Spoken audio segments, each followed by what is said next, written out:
तो फ्रेंड्स, मेरे YouTube channel English वे में आप सभी का स्वागत है। तो चलिए देखते हैं आज की स्टोरी, जिसका टाइटल है द नाइटिंगल। तो नाइटिंगल का मतलब होता है बुलबुल, जो कि एक पक्षी होता है। यहाँ पे जो ये पक्षी देख रहे हैं ये नाइटिंगल है। वंस का मतलब हो गया एक बार। An emperor often heard the song of a nightingale. Once यानी एक बार, एन एम्परर एक सम्राट, तो एम्परर का मतलब सम्राट या बादशाह। ऑफन यानी अक्सर, हर्ड यानी कि अक्सर सुनते थे, द सॉन्ग यानी कि गाना, ऑफ अ नाइटिंगल एक बुलबुल का। तो एक बार एक सम्राट अक्सर एक बुलबुल का गाना सुनते थे। तो यहाँ पे हेयर की सेकेंड फॉर्म क्या हो गई? हर्ड। हियर की सेकेंड फॉर्म हर्ड हो गई। यहाँ पे आर साइलेंट होता है, इसे हर्ड प्रोनाउंस करते हैं। Who lived in the forest near by, तो हु रिलेटिव प्रोनाउन हो गया और उसके बारे में यहाँ एक्स्ट्रा इन्फॉर्मेशन दे रहा है नाइटिंगल के बारे में। हु यानी कि जो, लिव्ड यानी रहता था, इन द फॉरेस्ट यानी कि इन द फॉरेस्ट का मतलब हो गया जंगल में, नियर बाय यानी कि नज़दीक के या फिर बोल सकते हैं पास के जंगल में जो रहता था। कौन? तो नाइटिंगल यानी बुलबुल की बात हो रही है। तो हु हमारा रिलेटिव प्रोनाउन हो गया और यहाँ से लेकर यहाँ तक इसे एडजेक्टिव क्लॉज या फिर रिलेटिव क्लॉज भी कहते हैं। The song made the emperor happy. The song यानी कि गाना, मेड तो मेक की सेकेंड फॉर्म मेड का यूज किया गया है। The song made the emperor happy यानी कि गाना मेड बनाया द एम्परर यानी सम्राट को, हैप्पी यानी खुश। तो मेड यहाँ कॉजेटिव वर्ब हो गया और मेक की सेकेंड फॉर्म मेड हो गई। तो मेड की थर्ड फॉर्म भी मेड ही होती है, मेक मेड मेड, लेकिन यहाँ पे सेकेंड फॉर्म के रूप में यूज किया गया है। The song made the emperor happy, so इसीलिए ही ऑर्डर्ड, उन्होंने आदेश दिए। ऑर्डर की सेकेंड फॉर्म ऑर्डर हो गई और ही प्रोनाउन यूज किया गया है किंग के लिए, एम्परर के लिए। तो एम्परर यानी एक तरह से किंग ही को बोल सकते हैं, यानी कि सम्राट यानी कि वही वहाँ के राजा। It to be brought to the court, so he ordered यानी उन्होंने आदेश दिए। इट, तो इट किसके लिए प्रोनाउन यूज किया गया है? इट बुलबुल के लिए यूज किया गया है कि उन्होंने आदेश दिए। इट टू बी ब्रॉट यानी कि लाए जाने के लिए। तो टू बी के साथ वर्ब की थर्ड फॉर्म, यानी ये दिखाता है कि उसे सम्राट ने आदेश दिए लाए जाने के लिए। तो ये हमारी पैसिव हो गई, टू बी इन्फिनिटी वाली पैसिव, टू यहाँ पे इन्फिनिटी हो गई। तो और ये दिखाता है कि मतलब ये काम हुआ नहीं है, अभी फ्यूचर में होना है। तो सम्राट ने आदेश दिए कि it to be brought to the court यानी कि दरबार में लाए जाने के लिए। तो ब्रिंग की सेकेंड फॉर्म ब्रॉट होती है, थर्ड फॉर्म भी ब्रॉट होती है, लेकिन यहाँ पे सेकेंड फॉर्म नहीं थर्ड फॉर्म के रूप में यूज किया गया है। It to be brought to the court यानी दरबार में लाए जाने के लिए उसे ऑर्डर करते हैं, ऑर्डर देते हैं। वंस देयर, तो वंस देयर का मतलब हो गया यहाँ पे वहाँ पहुँचकर। द नाइटिंगल यानी बुलबुल, अग्रीड यानी कि वो अग्रीड हो गई, मान गई, सहमत हो गई। तो अग्री की सेकेंड फॉर्म अग्रीड और थर्ड फॉर्म भी अग्रीड होती है।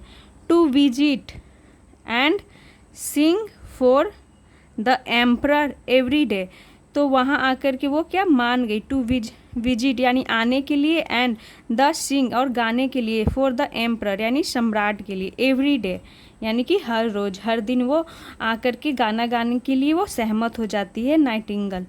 वन डे यानी एक दिन, द एम्परर यानी कि सम्राट, रिसीव्ड इसे पढ़ेंगे बजूल्ड टॉय नाइटिंगल। तो एक दिन सम्राट रिसीव्ड यानी सम्राट को रिसीव हुआ यानी मिला, रिसीव्ड, रिसीव की सेकेंड फॉर्म रिसीव्ड हो गई, मिला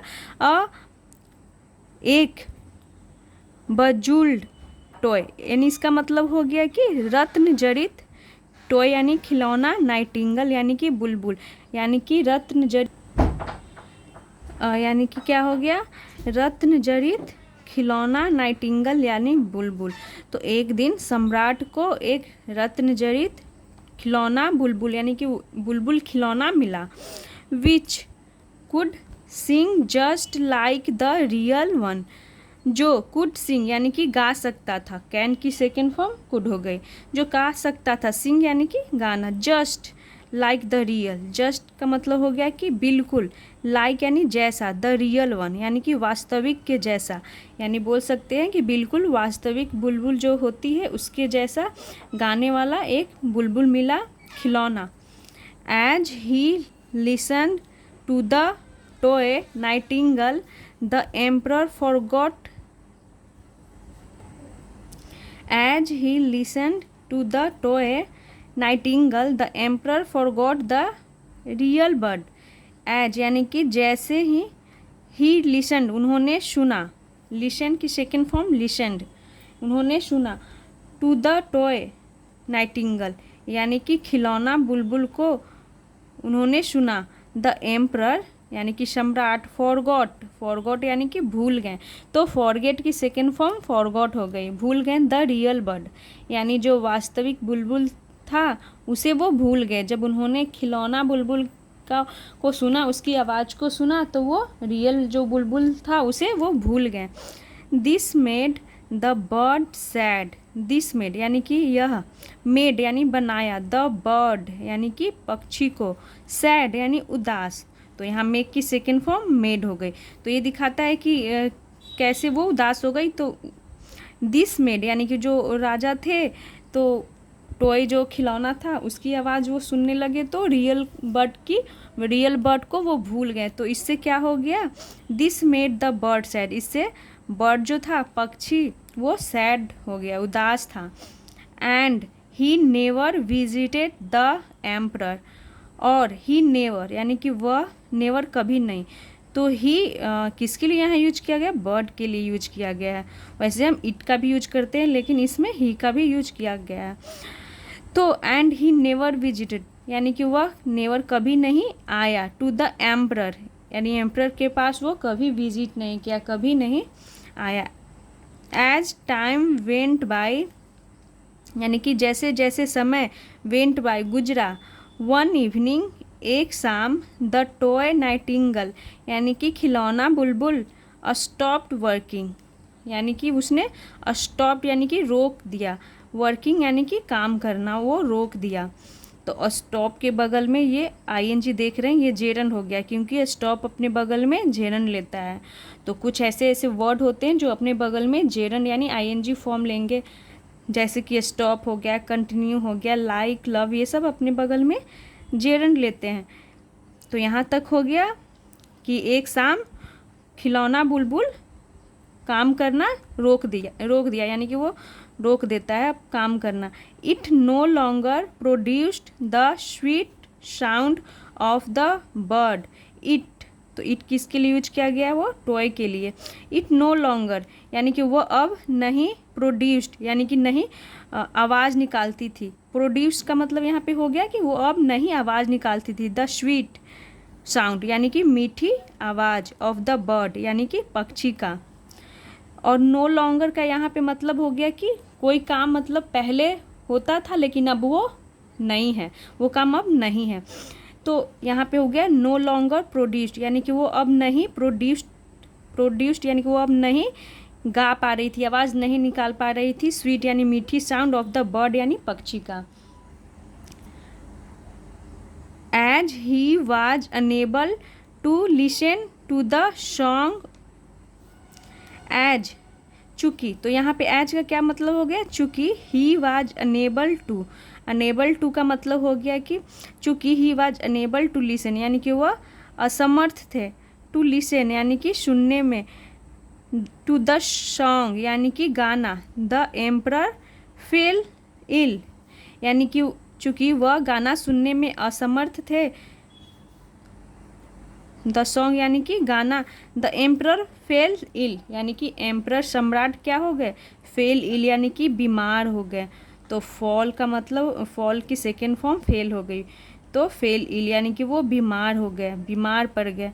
द डॉक्टर्स यानी कि जो डॉक्टर थे, तो डॉक्टर का हिंदी ऐसे होता है चिकित्सक, लेकिन हम तो डॉक्टर ही बोलते हैं, चिकित्सक तो कोई बोलता नहीं है वैसे।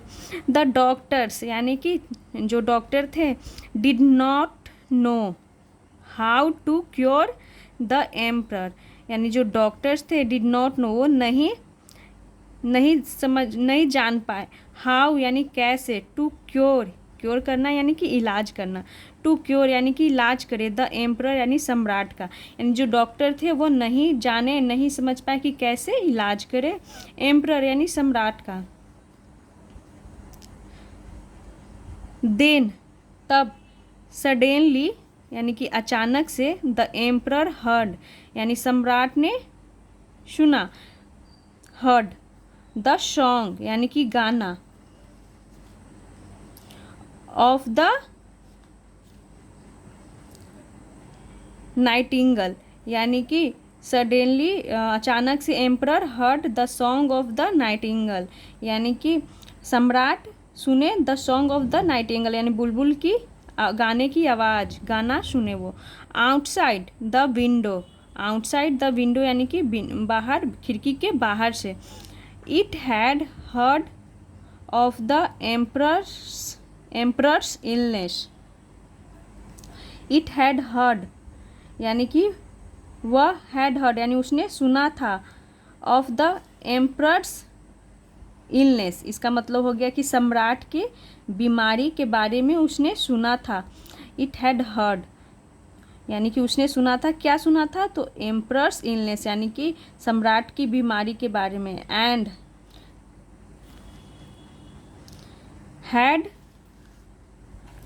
कम to bring him comfort and hope, and had come यानी कि आया था, कम यानी कि हैड कम यानी कि आया था, टू ब्रिंग, तो ब्रिंग मतलब लाना भी होता है और ब्रिंग का मतलब देना भी होता है, तो to bring him comfort and hope, तो यहाँ पे ब्रिंग का मतलब हो गया हिम comfort, तो comfort का मतलब हो गया सांत्वना, सांत्वना देने के लिए, तो ब्रिंग करके यहाँ पर क्या सेंस आ रहा है, देने के लिए, तो वो आया था सांत्वना देने के लिए, हिम यानी कि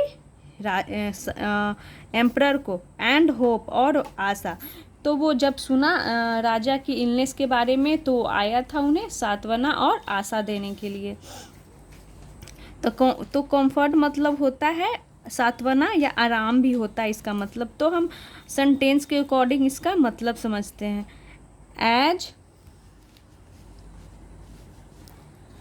As the bird sang sweetly, the emperor recovered. As यानी कि जैसे ही, the bird sang यानी कि पक्षी गाया, sweetly यानी कि मीठे स्वर में, the emperor यानी सम्राट, recovered यानी कि सम्राट क्या हो गए, recovered मतलब वो ठीक हो गए। completely मतलब पूरी तरीके से वो ठीक हो गए। The emperor ruled wisely and kindly with great happiness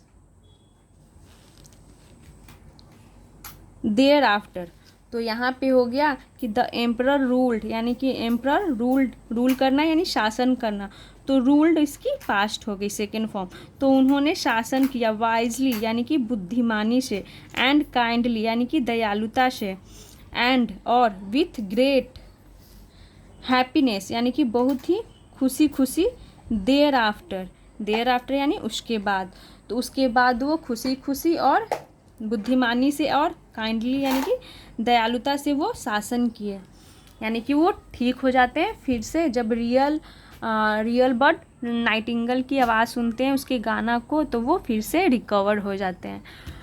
तो ये थी नाइटिंगेल की स्टोरी। आई होप आप लोगों को अच्छा लगा हो। तो ऐसे ही और वीडियोस देखने के लिए मेरे चैनल को सब्सक्राइब करें और वीडियो को लाइक करें। Thanks for watching.